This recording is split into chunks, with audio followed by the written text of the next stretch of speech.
One of the things we're talking a lot about in the high-level hornpipe is, or one of the things that we're having trouble with is what we call short note fusion.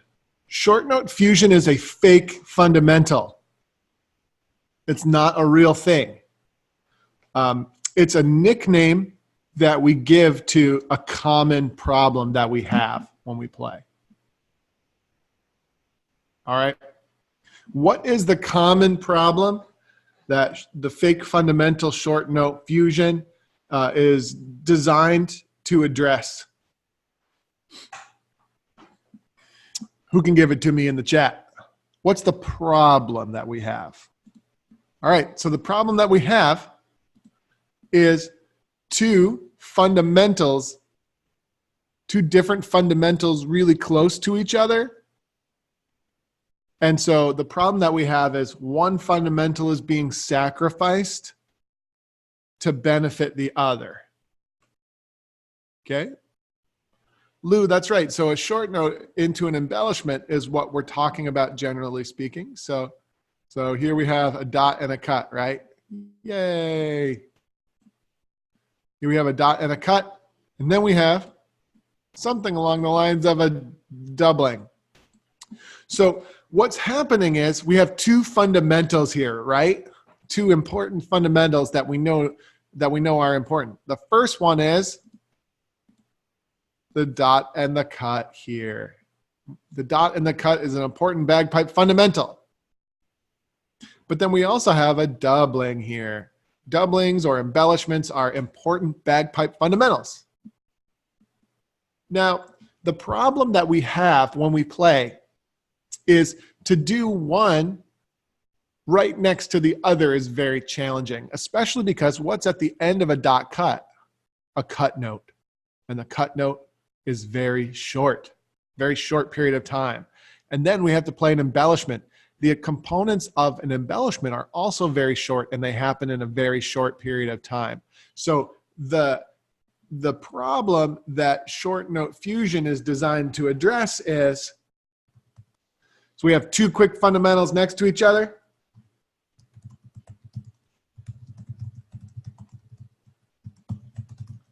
And one of them gets sacrificed. There we go. Trying to figure out how to explain it. This might be the best way, right?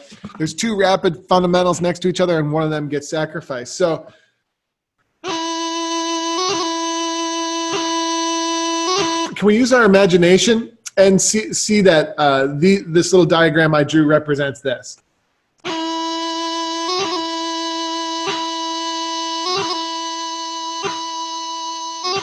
Right? Everybody see how that could kind of make sense? Now, we have the short note leading into the embellishment here. And what is all too common? What do most of us do? Most of us, in order to make the E doubling easier, do what? That says we shorten the dotted note. Yep, that's partially true. But more important to this and what short note fusion is all about, most of us elongate the short note. Okay? Sometimes known as rounding things out. Sure. That's what elongation of the short note means. So instead of playing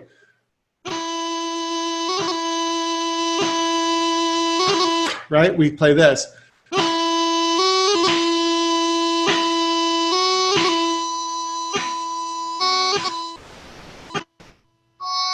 But in the context of a lot of tunes like marches and Strathspeys, if we do this, the resulting effect is what? It's roundness, right?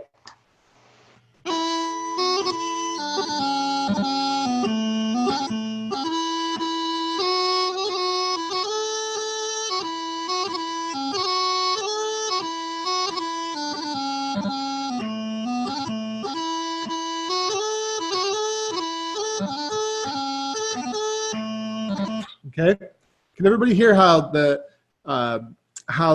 treatment of the short note before the embellishment in what I just played is a little bit too long? I'm hedging on that note so my doublings can be perfect. Now my doublings were really good in that case. All right. But now listen to the difference of properly fused short notes on the effect of that strathspey.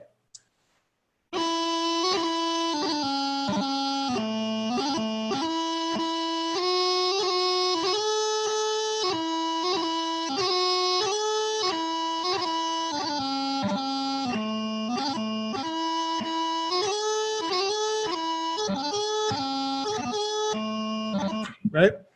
I didn't actually change how I played any of the embellishments, at least not purposely, right? But the way that I attached the short note to the upcoming embellishment and fuse the two things together properly greatly benefits the quote-unquote expression of the tune. It changes the tune from being incorrect to being correct, and we can really hear the difference. Can everybody sort of hear the difference there? In a dot and a cut, what is the length of the cut note in a properly executed dot cut in the bagpipes? It is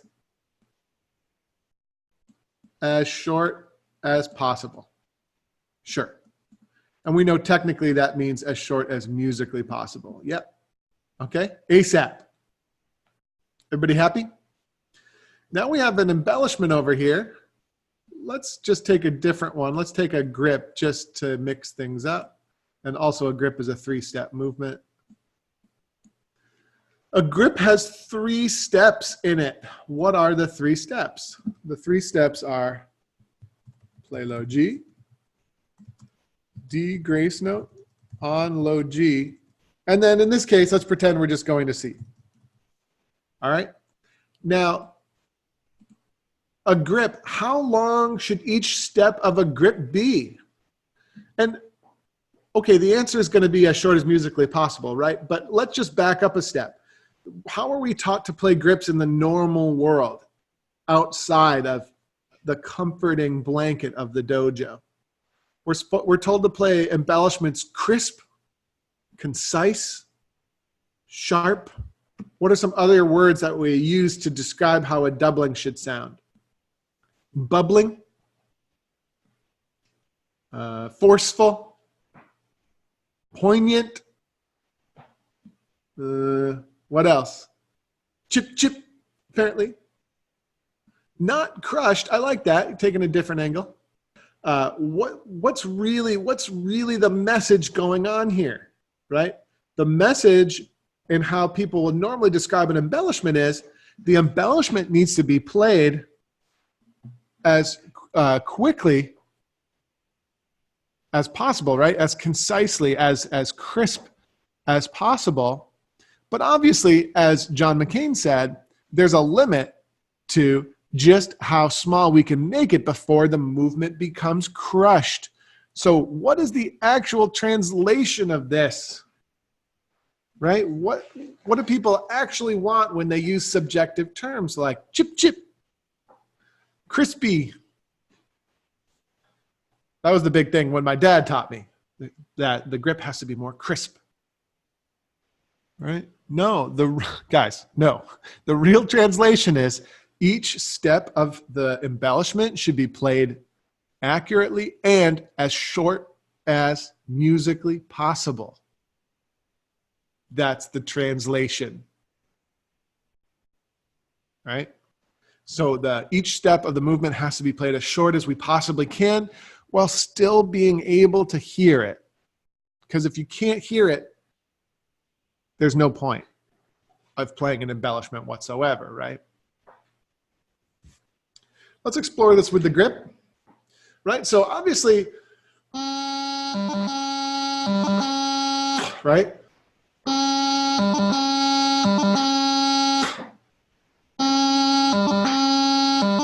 Now, in the perfect world, for a beginner, right, that's a perfectly good grip. I'm not going to tell a beginner to change that grip. But at the end of the day, that grip is well played except for one thing. It's not crisp enough. It's not small enough, right? It's not rapid enough. All right, so let's go more rapid. Here's some more grips. Ready? Now I'm going to go rapid with my grip.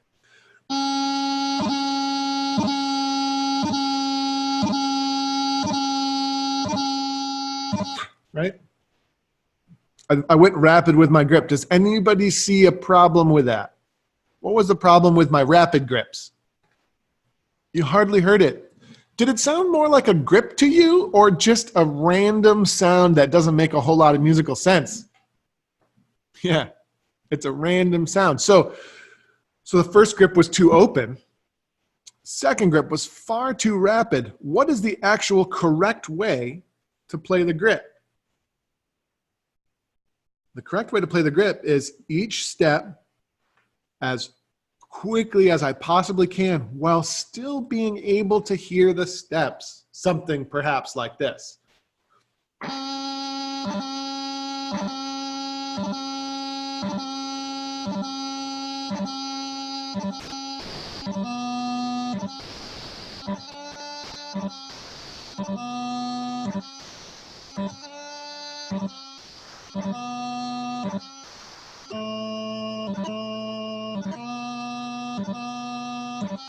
All of those embellishments that I played were nice and crisp sounding. They're the way an embellishment should sound.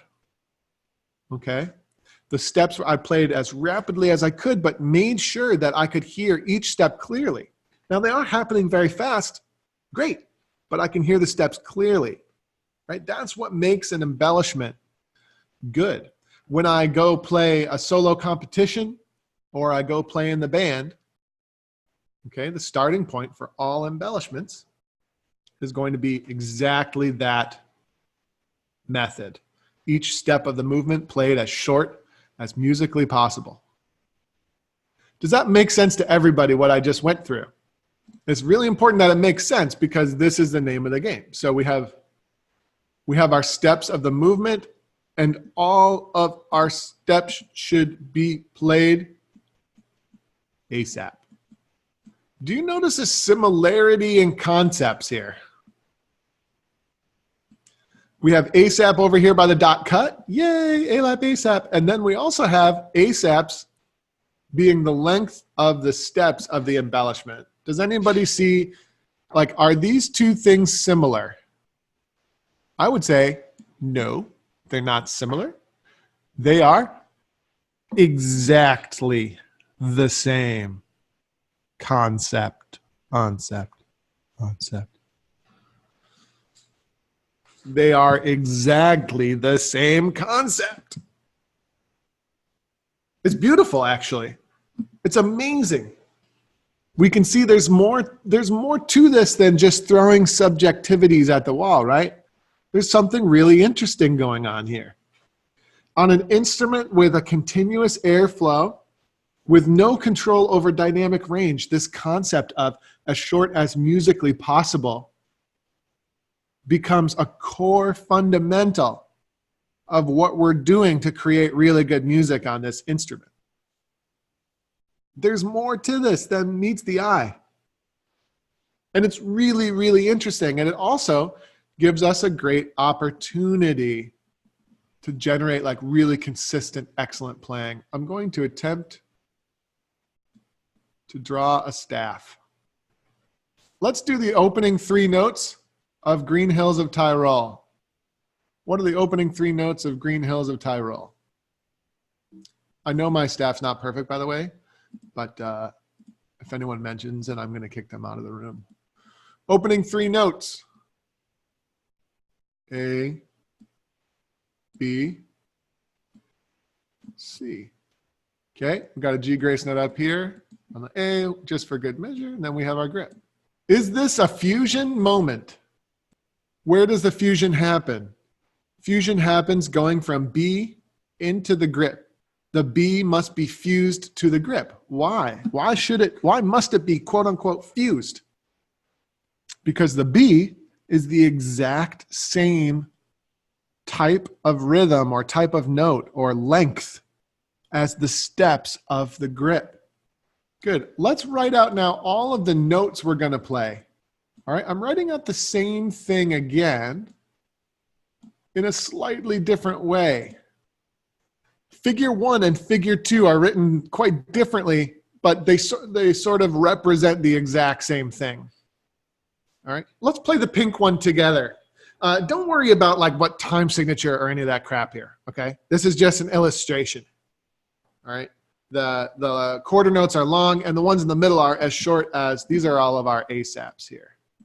These are all ASAPs. Now, we're not going to play them as short as musically possible quite yet. Let's just practice playing this figure, though. It's going to go like this. Right?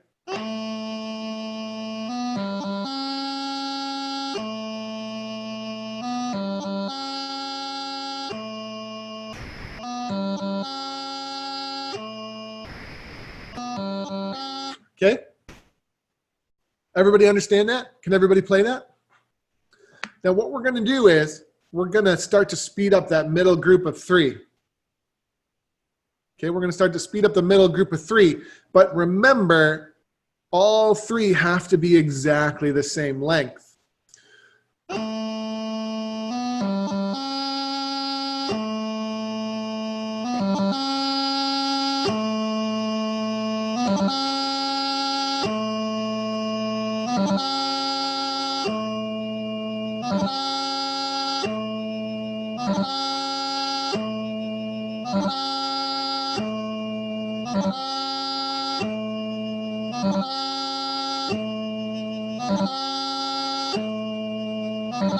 And then see how by the time we're done speeding it up, it becomes this. Anybody having like aha moments or, oh, that makes so much more sense? Exactly. We now have the first 3 notes of 90% of the 3/4 in the bag. The problem is, right, this is a fun diagram to draw out. But the problem is we have this hundreds of times throughout many of our 2/4 stress bass, dot cut hornpipes, and dot cut reels, right? So you're not going to be able to draw out this diagram every time, okay? You have to understand the concept and be able to do it in the situation. All right, let's look at the high level. In the third part, we have this. Now look, just because there's not an embellishment doesn't mean there's not a group of ASAPs. All right, so here we go. Now, is this a fusion? And the answer is yes. Right, now there's not an embellishment after the ASAP note, but there is a cut followed by a dot, just like a standard doubling would be. So if we were to draw this out kind of like we did the last example, let's just like attach these 3 guys. And we'll do one, we'll give this guy a hat. That needs to be on the beat, by the way, also. Jen says, yes, from E to C or C to low A. I'm confused. Right, the fusion is from the E to the C. That's right. Yes. But really it's all together, right? But really you don't want to think about fusion being between 2 notes, right? It's from the ASAP of a dot cut into all of the steps of the upcoming, usually, embellishment, but it could be an upcoming sequence of short notes. For example, in a stress bay, we might have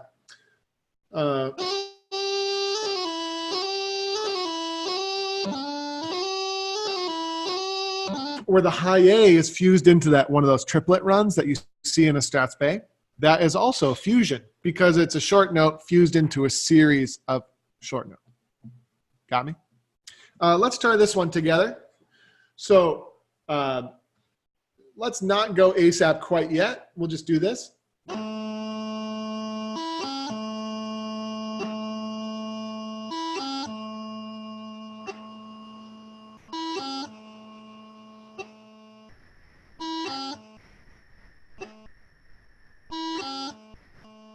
See how all 3 of those notes are even together?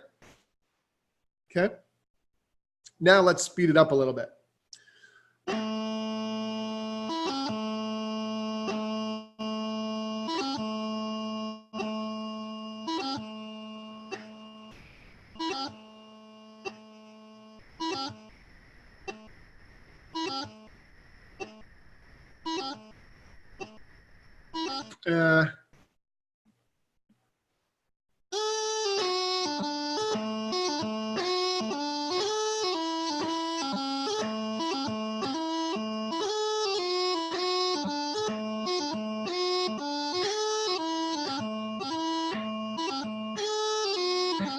Okay?